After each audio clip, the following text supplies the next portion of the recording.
Hello, நம்ம இன்றைக்கி உளுந்தங்களி எப்படி செய்யலாங்கிறத பார்க்கலாம். அதுக்கு என்னென்ன தேவைங்கிறத நான் முதல்ல உங்களுக்கு சொல்கிறேன். இது பச்சரிசி 1 கிளாஸ் எடுத்து வச்சுருக்கேன். அதே அளவுக்கு 1/2 கிளாஸ் அளவுக்கு உளுந்தம்பருப்பு எடுத்து வச்சுருக்கேன். இது ரெண்டையும் லைட்டாக வறுத்துக்கிட்டு நான் திரிச்ச மாவு ரெடி பண்ணி வச்சுருக்கிறேன். இது 1 கப் மாவு எடுத்து வச்சுருக்கிறேன். அதே அளவுக்கு கருப்பட்டி, தண்ணி 1க்கு 3 அளவுங்க, அந்த அளவுக்கு எடுத்துக்கலாம். நல்லெண்ணெய் கொஞ்சம் எடுத்து வச்சுருக்கிறேன். இப்போ எப்படி செய்யலாங்கிறத பார்க்கலாம் வாங்க. ஃபஸ்ட்டு அடுப்பு ஆன் பண்ணிவிடுவோம். இதில் இப்போ நம்ம 3 கப் தண்ணி ஊற்றிக்கலாம்.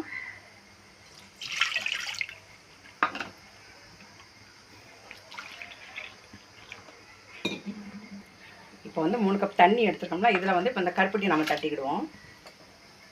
கருப்பட்டி கொஞ்சம் கரைஞ்சி வரட்டும். இதில் கொஞ்சம் கல் மண்ணெல்லாம் இருக்கும், அதனால் லைட்டாக கொஞ்சம் கருப்பட்டி மட்டும் கரைஞ்சாப்பில் நம்ம லைட்டாக அதை வடிகட்டி எடுத்துக்கிடலாம். இப்போ நம்ம கருப்பட்டி கரைஞ்சதை வடிகட்டி எடுத்தாச்சு. இது நல்லா கொஞ்சம் கொதிக்கட்டும். இது கொதிக்கிற ஸ்டேஜ்லேயே இதில் கொஞ்சம் எண்ணெய் ஊற்றிக்கலாம். நல்லெண்ணெய் ஊற்றுவோம்.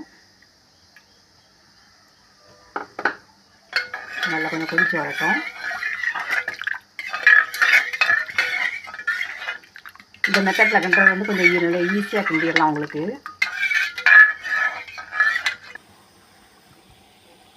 இந்த அளவுக்கு நல்ல கருப்பட்டி பாவு நல்லா கொதித்து வருது. இந்த ஸ்டேஜில் நம்ம இப்போ மாவை கொட்டிடலாம். இதில்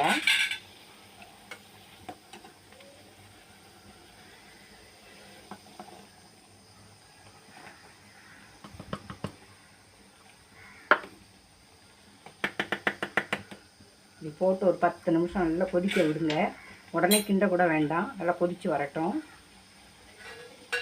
இதிலேயே மாவு வேகணும். வெந்தால் தான் அந்த களி பக்குவம் கரெக்டாக வரும் உங்களுக்கு.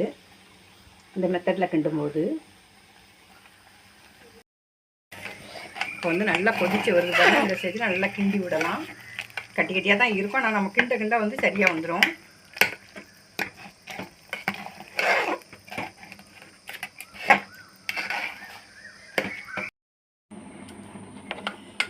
இப்போ நம்ம களி நல்லா வெந்து வந்துடுச்சு. இந்த பக்கத்தில் இருந்தால் போதும்.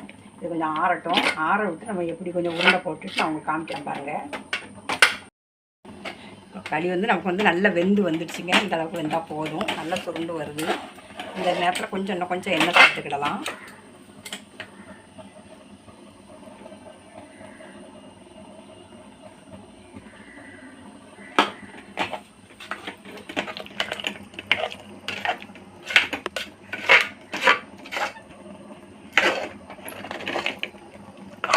களி உடம்புக்கு அவ்வளோ நல்லது. இந்த எலும்புலாம் நல்லா பலப்படும்.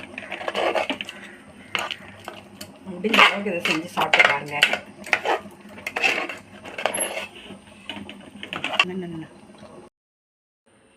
நம்ம உளுந்தங்களி இப்போ ரெடி ஆகிடுச்சுங்க. நான் செஞ்ச இந்த வீடியோ உங்களுக்கு பிடிச்சிருந்தா எனக்கு லைக் பண்ணுங்கள், ஷேர் பண்ணுங்கள், கமெண்ட் பண்ணுங்கள். Okay, thank you.